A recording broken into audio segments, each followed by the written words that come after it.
From my own research, I found 5 main conventions of indie music videos. 1. They tend to be in black and white to set the mood of the song by creating an atmosphere. We challenge this by filming the majority of our video in colour. We even enhance the saturation of certain shots. However, one particular shot was filmed in black and white. 2. The artist or band are explicitly shown throughout the video. Evidently, we conform to this convention. 3. Use of extreme close-ups and long shots are popular. We partially conform to this by including a few close-up shots and mid-shots. 4. The use of dark locations is also a popular option. However, we challenge this as our video is very colourful. 5. There is also limited special effects in many indie music videos. We challenge this through the use of overlaying shots, the kaleidoscope, and a split screen. The genre of our music video was indie. In order to create a video which would fit the genre, we researched and were inspired by existing real media products. Our inspiration stemmed from bands such as Haim, Crystal Fighters, and The Killers. The decision to incorporate a kaleidoscopic image into our video was inspired by LA Calling by the Crystal Fighters. The setting to indie videos are also generally simple, as there is a stronger focus on the song or artist in particular. We evidently use this convention as our entire video was shot outside in locations such as Alexandra Palace and public parks. We therefore use conventions from real media products as we were inspired to include the kaleidoscopic image and have natural settings like indie bands do. In indie music videos, it is common for numerous shots to be close-up or mid-shots.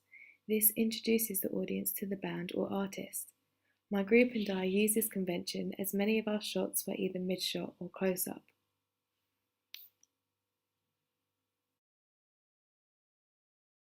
In music videos, editing is crucial in reflecting the pace of the song. Media theorist Andrew Goodwin states, music videos use cuts to go with the rhythm, making the video more entertaining and interesting. We use this convention as we included a variety of fast-paced shots and slow shots.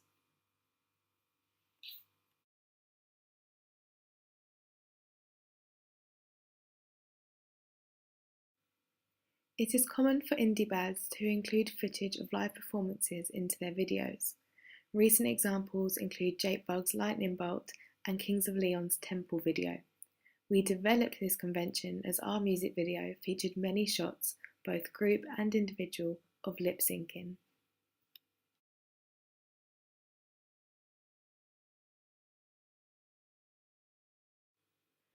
The song featured in our music video was Falling by Haim. Indeed, we took inspiration from Haim's own music video, yet our final product differed in various ways. Unlike Haim's video, we included more locations and more fast-paced shots. This was to add our own personal elements and interpretations of the song, as well as creating a more upbeat video to Falling.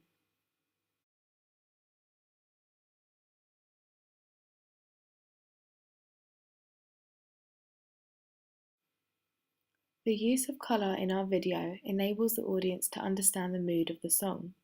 We challenged the conventions of a black and white music video for artists similar to Haim.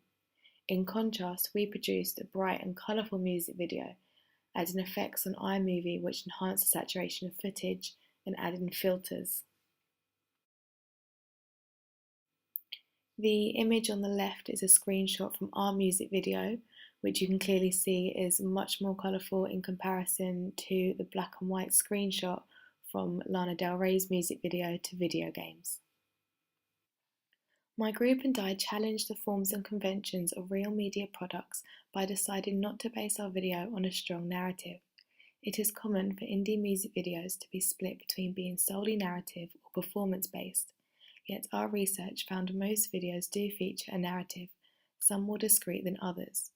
An example of a music video we studied that included a strong narrative was All These Things That I've Done by The Killers. In contrast, we focused on capturing aesthetically pleasing shots which we edited on iMovie. However, our opening shot is a picturesque sunrise at Alexandra Palace.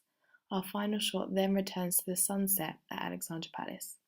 This therefore indicates the idea of one day. Overall, from our audience feedback, the lack of narrative was approved.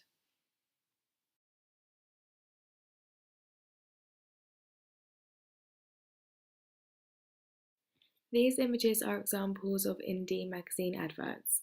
Despite appearing colourful, there is a clear correlation between them all. The colours are not usually vibrant, they are soft colours. The main image is either central or is also the background to the magazine advert. The artist or band are usually also the prominent feature of the advert. The purpose of the magazine advert is to promote the band as well as the new album. I challenged the forms and conventions of real media products as the background is simply just a neutral colour. This places the focus of the central image, which is the album cover as well as the band's logo. The striking image of the kaleidoscope contrasts with the simple background of the magazine advert. I used conventions of real media products by including the record company title, band website, ratings from an established music magazine, and where to purchase the album. This adds to the sense of authenticity of the advert.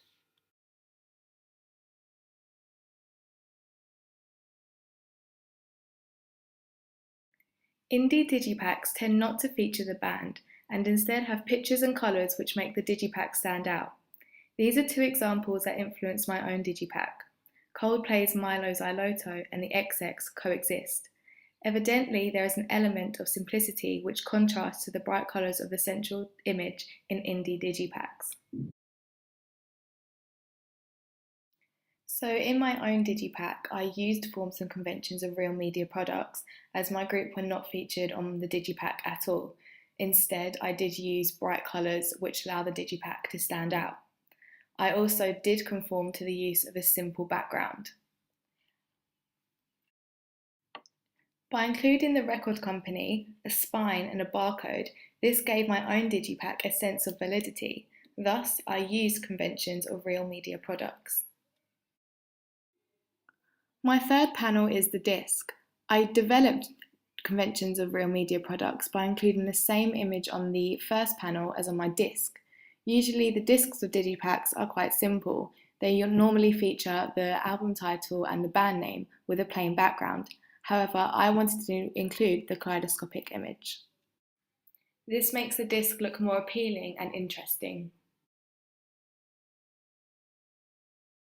Evidently, in various ways, I used, developed and challenged forms and conventions of real media products in both my music video and ancillary tasks.